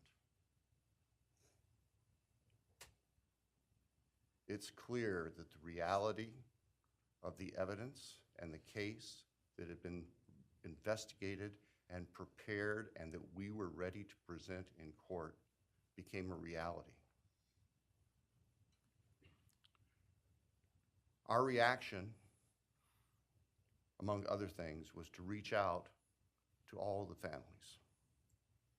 And in fact, later that week, on Thursday and Friday of that last week of June, we met with representatives by teams, virtual meetings, with representatives of all the families. And we talked about the status of the case, and the upcoming trial and things that related to the trial. And we also let them know that there had been an inquiry about whether there might be an offer for a plea. And we asked the family members for their thoughts and feelings. And they were candid. And they have been candid since, and we respect that.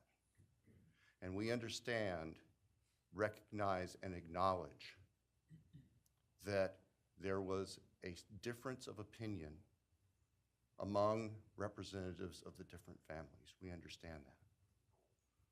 One of the challenges of this case, one of the unique things about this case is we have multiple victims, each unique unto themselves, their families and friends unique unto themselves, and all of them entitled to their opinions, all of them entitled to their thoughts. Over the following weekend, our prosecution team, very skilled attorneys who were personally as well as professionally deeply invested in this case, met. And we talked, and the decision was reached. Well, to start with, were there to be any sort of plea offer or discussion, there's only one possibility. And that would be for the defendant to plead guilty straight up to all charges.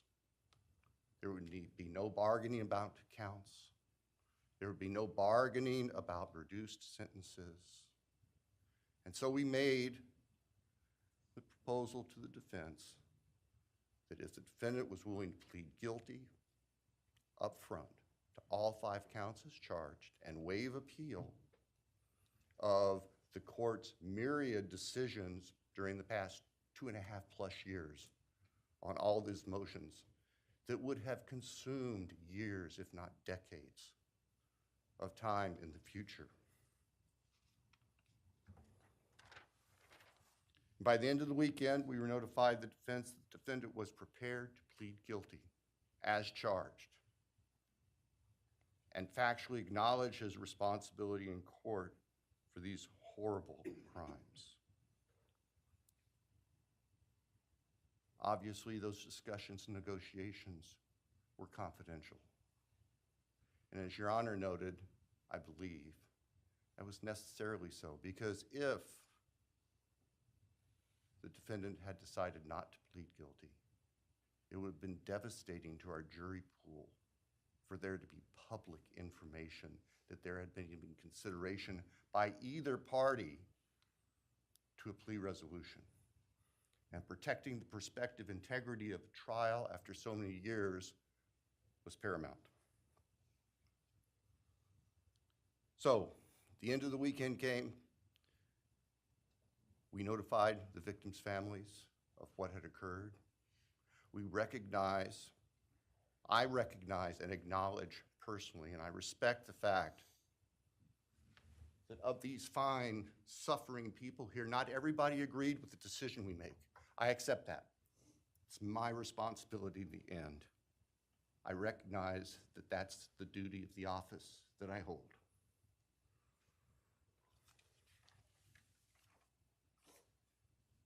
So now, it is time for the judicial system to impose final judgment and close the door on this chapter of these tragedies. As the court is aware, by the agreement of the parties, it is the state's prayer. Perhaps have the Elmo police turned on.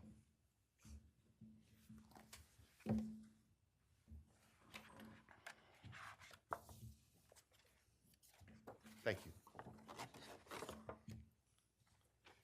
That on count 1, the felony burglary, that the court sentenced the defendant to the maximum period of 10 years fixed in the custody of the Idaho Department of Correction.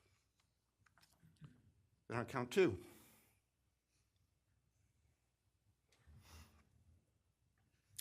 that the court sentenced the defendant to fixed life for the murder of Maddie Mogen. On count 3, that the court sentenced the defendant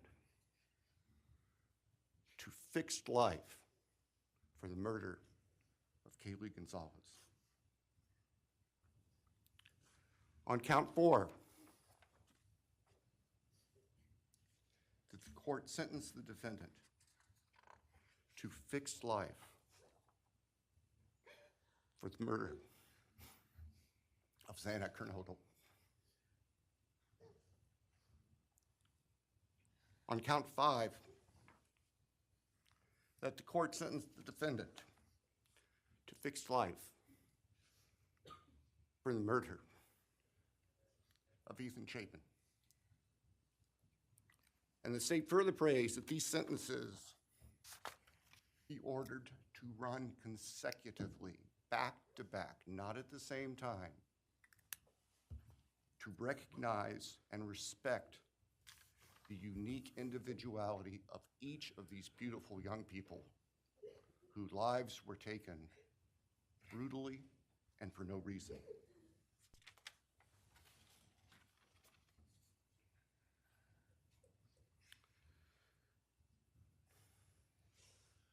And hopefully now, as we have heard earlier this morning, it is time to afford the families and the friends and the community and the state of Idaho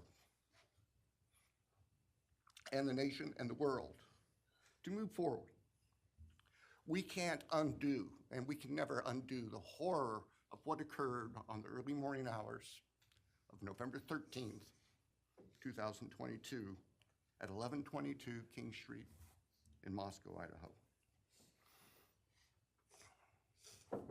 For a long time, the presiding district judge in Latah County was John Stegner, who eventually became a member and a justice of the Idaho Supreme Court. And Justice Stegner often observed that even God cannot change the past. But everyone in this room has the ability to take themselves forward. And we want the judicial system to afford them the opportunity today to do that. From today forward, our memories should be focused on these innocent victims whose lives were taken, on their families, on their friends, on the community. The court has heard discussion, talk today, reminiscences today about a special family that our victims shared, not just their natural, legal, and biological families, not just their university family within their sororities, for example.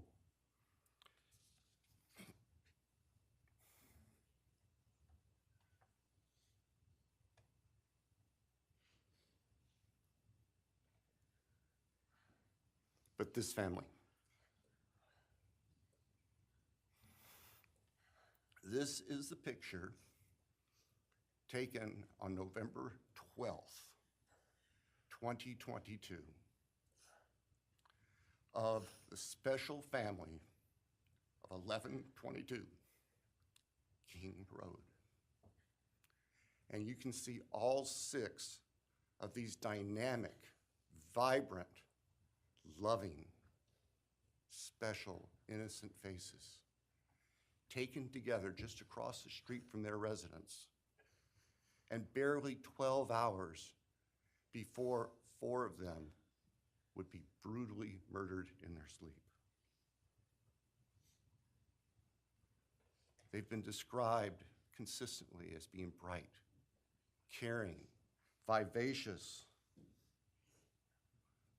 with futures we can only imagine now.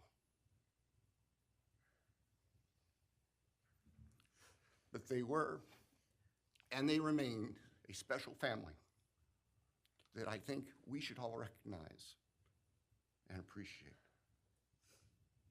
So it's time to move forward. There have been a number of statements directed specifically at the defendant today. I have one last thought. After Your Honor imposes judgment and sentences the defendant to spend the rest of his life in prison, in other words, sentence the defendant to die in prison, he's going to stand up in the belly chains and leg irons that he's wearing today, and he's going to be escorted into the custody of the Idaho Department of Correction. And the door will close behind him forever. That is the closure that we seek, that all of these people, these loving friends and family deserve, so that we can move forward. Thank you, Your Honor. Thank you.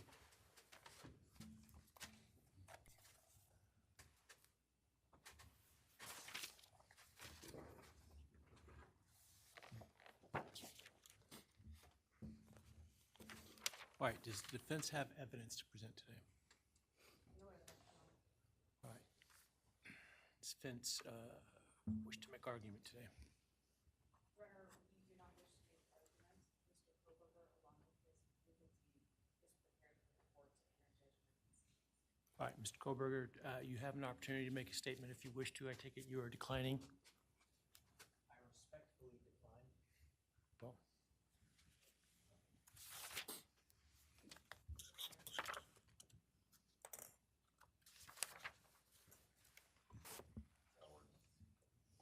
please.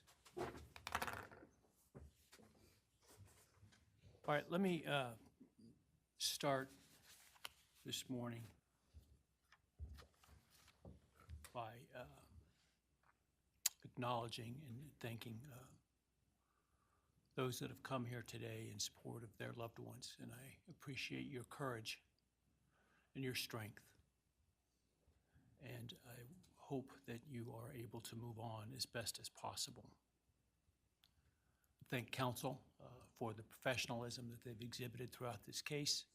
It has been my great honor to preside in this case and to help bring, to the extent possible, some resolution and hopefully justice to this case.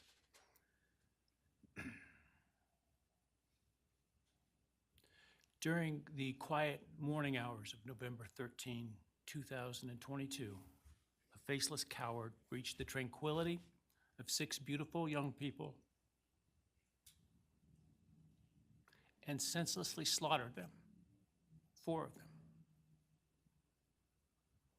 Who committed this unspeakable evil was unknown for several weeks, but due to the killer's incompetence and outstanding police work by numerous local, state, and federal law enforcement agencies, the person that slithered through that sliding glass door at 1122 King Road now stands before the world and this court unmasked. This unfathomable and senseless act of evil has caused immeasurable pain and loss.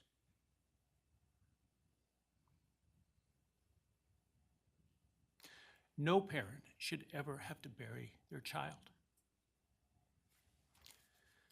This is the greatest tragedy that can be inflicted upon a person. Parents who took their children to college in a truck filled with moving boxes had to bring them home in hearses lined with coffins. The loss this killer inflicted was not just the death of these people's children, siblings, grandchildren, as we've heard today. It has ripped a hole in their soul, destroying a special part of their very essence.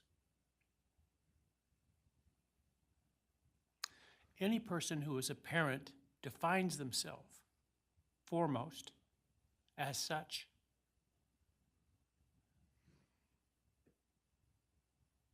It is their existence and purpose of being. And it has been stolen from these parents.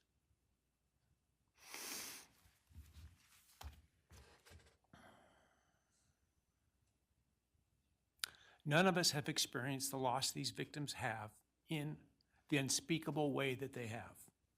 And therefore, none of us can, nor should we, question the way in which they have handled their loss. Whether that be in private mourning, removed as far as possible from this media circus, or in front of a camera demanding retribution with the loudest megaphone. I've listened intently to the stories and pain that have been shared today, with great awe at the courage and resilience of the surviving family members of those wonderful children. I've listened also to the surviving roommates, both in person and through their friends. And I can't think of how, frankly, courageous they have been despite the hell that they have faced by uncaring people who have come up with all kinds of crazy theories about two kids simply being kids. The parents, siblings, and other family members who have spoken today are designated as victims in our legal system. But going forward, I hope that they can shed that label, as it gives too much power to the evil that condemned them to that role. They are and should be known as survivors, fighters, and foremost as witnesses to the tremendous lives of value and unbounded promise of these 4 young people.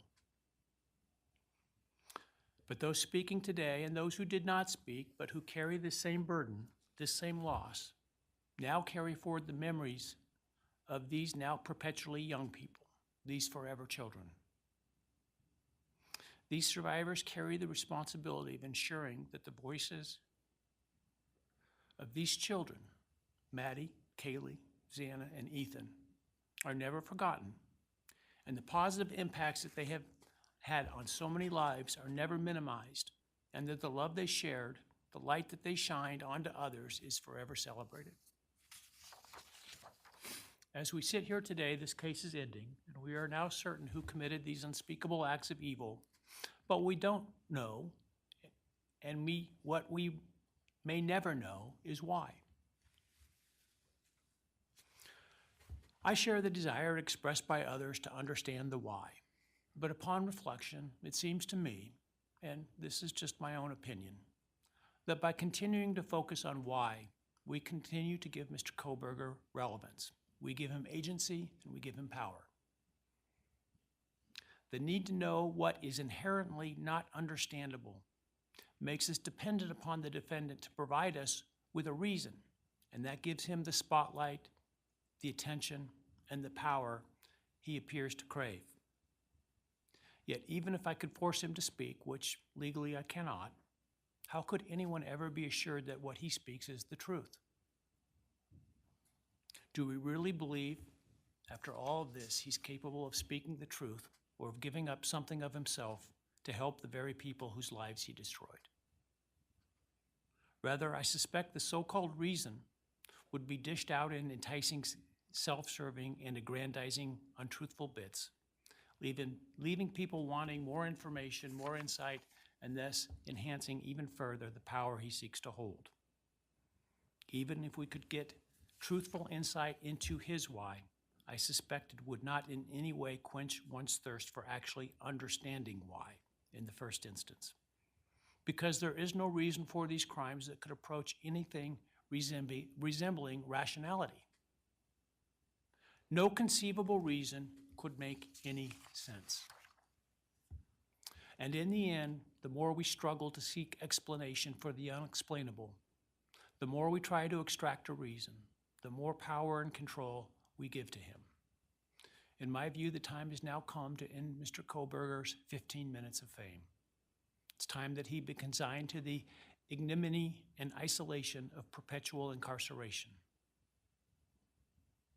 I know there has been concern about him collaborating on books or movies or other media projects, and I truly hope that someone does not stoop to affording him this spotlight that he desires in the name of clicks, royalties, or profits.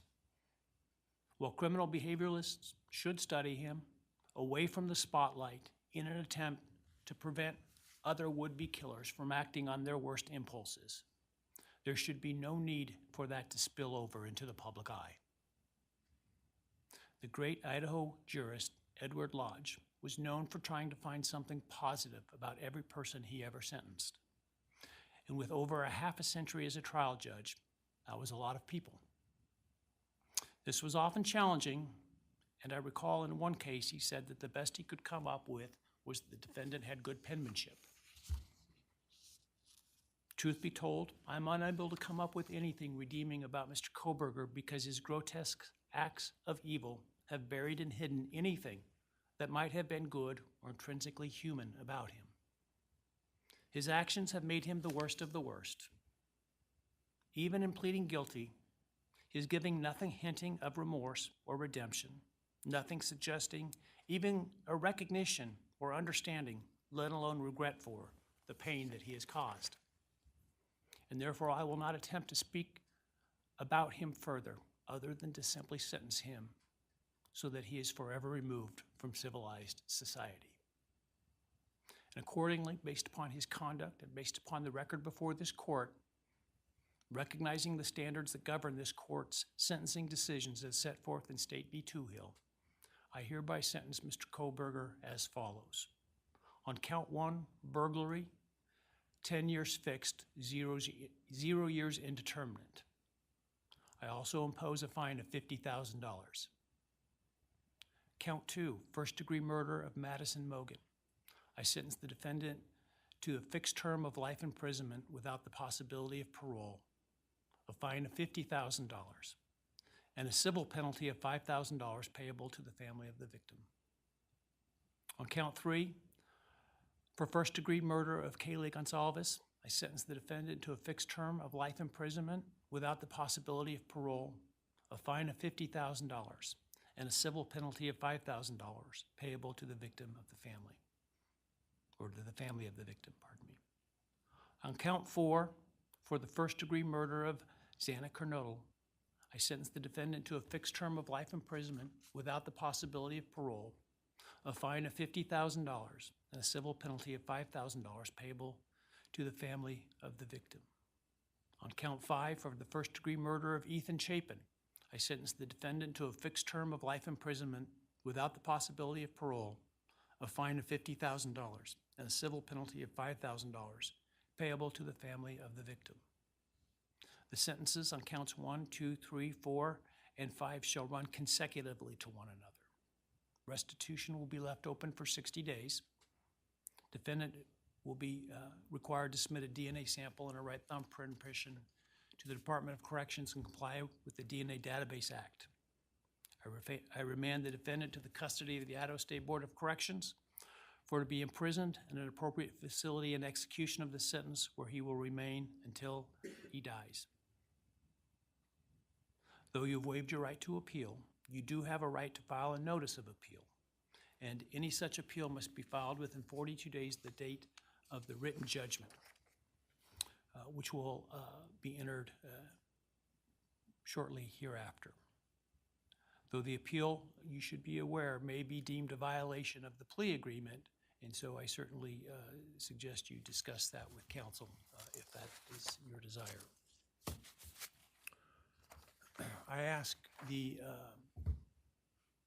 media and public present to allow the families to be escorted out first before they leave.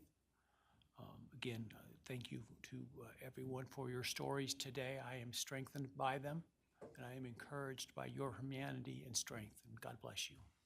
We're adjourned.